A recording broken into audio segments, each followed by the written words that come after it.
छोटे मोटे पिया सखी है बसे दिलवा में मोर। छोटे मोटे पिया सखी है बसे दिलवा में मोर।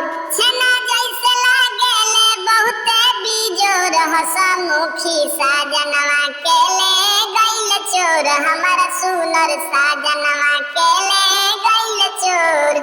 रिपोर्ट लिखावे गइनी पटना के थाना